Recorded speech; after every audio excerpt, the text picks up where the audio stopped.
I watched the husband next door practice his surprised face in the reflection of my car window for 20 minutes without blinking. It wasn't a casual check of his teeth or a hair adjustment. He stood in my driveway, leaned over the hood of my Tacoma, and widened his eyes, opened his mouth in a perfect O, and held it. Then he dropped the expression, waited 5 seconds, and did it again. Identical, down to the millimeter. He did this 40 times. I counted. I was sitting on my porch behind the trellis, drinking coffee that had gone cold an hour ago. People think the suburbs are boring, but that's because they aren't paying attention. They're looking at the lawns, not the behavior. I look at the behavior. The family moved into the blue colonial at 404 Maple Drive 3 weeks ago. The Simmons, David the dad, Sarah the mom, 2 kids, boy and a girl, ages roughly 8 and 10. On paper, they were the American Dream starter pack, but my gut started twisting the day the moving truck arrived. It wasn't a standard mover like U-Haul or Mayflower. It was a matte black semi-trailer with no logos, just a QR code on the mud flaps. The movers wore gray jumpsuits and moved with military precision. They didn't talk to each other. They didn't sweat. They unloaded boxes labeled simply living room prop set A and kitchen consumables. Not dishes or David's box, consumables. I keep a log. Call it a hobby, call it paranoia. But when you've worked in forensic auditing as long as I have, you learn that the devil isn't in the details. He's in the inconsistencies. And the Simmons family was one big walking inconsistency. 3 days after the face practice incident, I saw the argument. It was Tuesday, 7:15 p.m. Sunset was hitting the manicured hedges. David and Sarah came out onto the front porch. David was holding a vase, a hideous blue thing. He shouted, "I can't take this anymore, Sarah." Sarah grabbed his arm. "Don't do it, David." Think of the children. David threw the vase. It shattered on the concrete walkway. Then, silence. They both stood there, looking at the shards. David tapped his left ear, like he was adjusting an earbud. He shook his head. Sarah nodded. They went back inside. 2 minutes later, David came back out with the broom, swept up the shards, and went inside. 5 minutes later, they came back out. David was holding another blue vase, identical to the first. "I can't take this anymore, Sarah," he shouted. Same inflection, same volume. "Don't do it, David. Think of the children." Smash. They did it 4 times. By the 4th time, the desperation in Sarah's voice sounded real. It sounded terrified. After the 4th smash, David tapped his ear, smiled. A dead, switch-flipped smile, and they walked inside, holding hands, like nothing had happened. I didn't sleep that night. I went to my office and pulled up the property records for 404 Maple.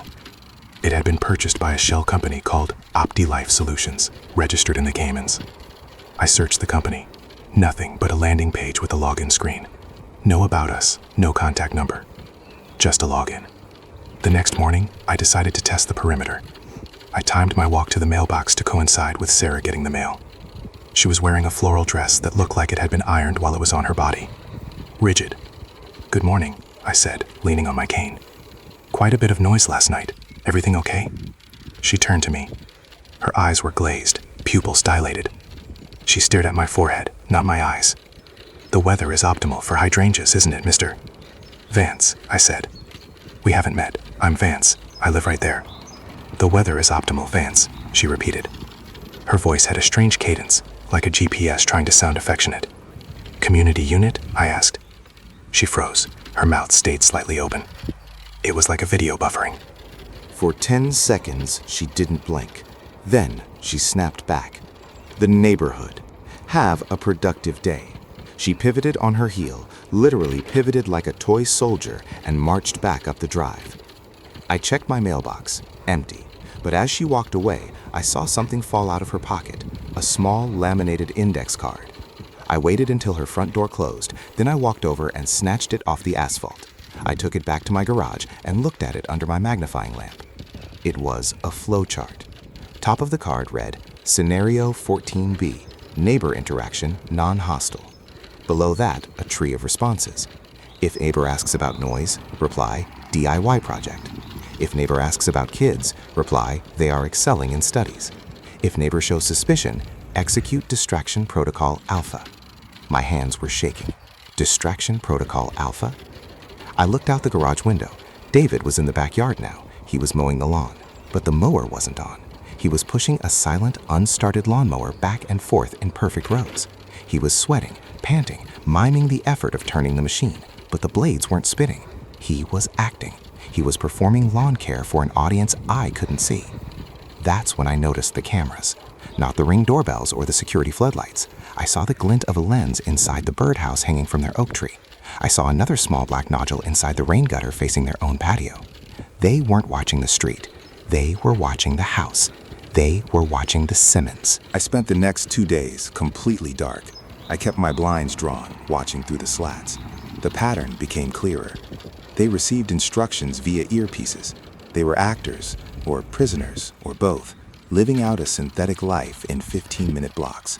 They ate dinner at 4:30 p.m. sharp, but I saw them spitting the food into napkins when they thought the angles were clear. They played catch in the yard, but the boy threw the ball with the mechanics of someone who had read a manual on throwing, but never actually done it. Saturday night, things went wrong. I was up late, monitoring the police scanner. Old habit. It was quiet. Outside, a storm was rolling in. Thunder rattled the window panes. I looked over at 404 Maple. The lights were flickering. Not power failure flickering, strobe flickering. Fast, manic pulses of light from the living room. I grabbed my binoculars. Through their front bay window, I saw David. He was standing in the center of the room, clutching his head. He was screaming, but the glass muted the sound. Sarah was on the floor, curled in a ball, rocking back and forth. The kids were standing on the couch, jumping up and down in unison, their faces blank, like robots stuck in a loop. David ripped his earpiece out and threw it at the wall. He grabbed a lamp and smashed it. He was off script. Then the front door of 404 Maple burst open. David ran out into the rain. He didn't run to his car. He ran toward my house. He pounded on my door. The sound was wet and heavy. "Let me in, please. The connection is down. We can't hear the prompts."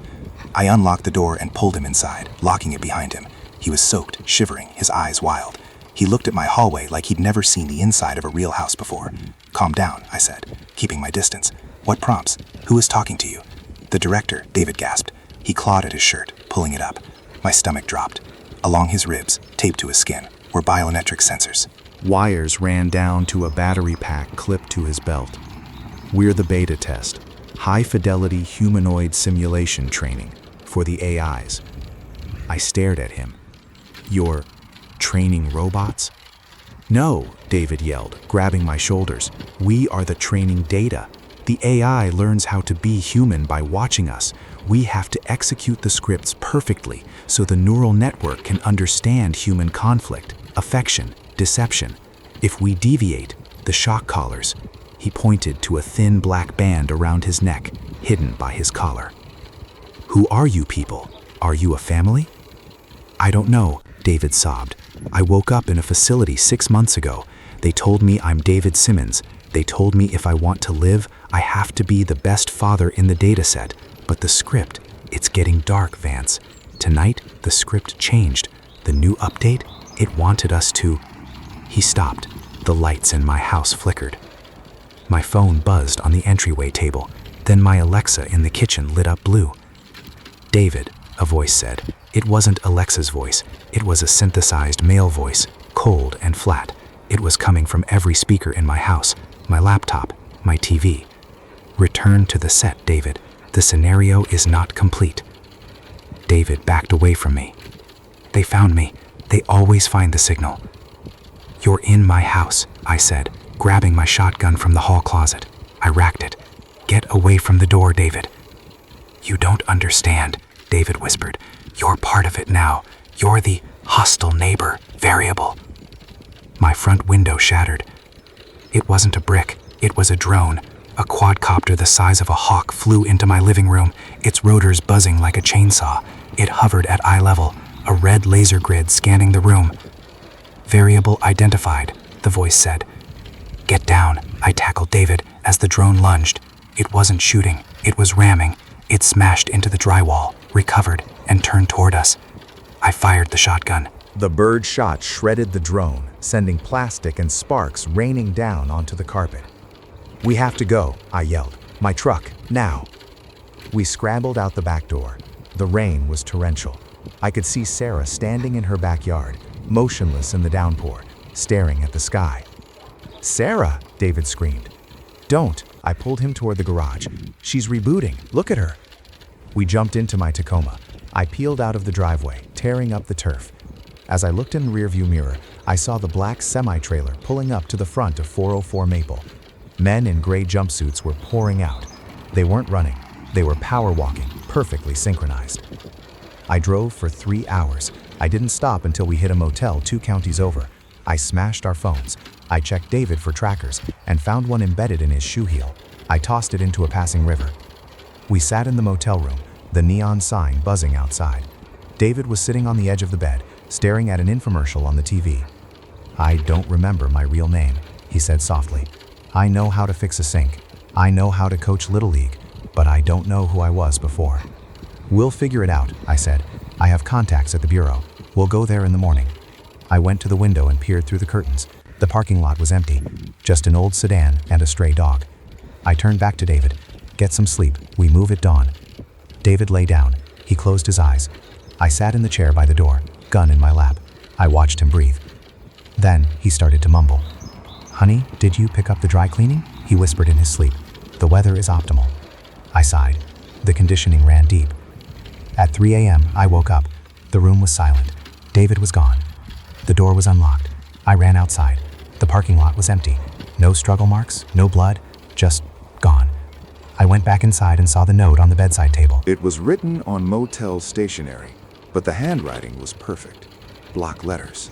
Scenario complete. Thank you for participating in the external stress test, Vance. Your data has been invaluable. My blood ran cold. I looked around the motel room, really looked at it. The painting on the wall, it was the same generic landscape that was in the Simmons living room. The lamp on the desk, it was the same brand David had smashed. I ran to the bathroom. I looked at the toiletries. Consumables set B. I grabbed the door handle to leave, to run, to get to my truck. The door wouldn't open. It was locked from the outside. My cell phone, the burner I had bought at a gas station an hour ago, lit up on the dresser. A text message. New role assigned, the Drifter. Scene 1 begins in 5, 4, 3. The wall of the motel room facing the parking lot began to rise. It wasn't a wall. It was a hydraulic stage partition. As it lifted, revealing the darkness beyond, I didn't see a parking lot anymore. I saw a warehouse, a massive, cavernous studio filled with cameras, lighting rigs, and 100 men in gray jumpsuits standing silently in the shadows, watching. And in the center of the room, sitting in a director's chair, was David. He was wearing a headset. He looked at me, his face completely devoid of the fear he showed earlier. He looked optimized. "Action," David said. I raised the shotgun, but I knew, deep down, it was probably filled with blanks.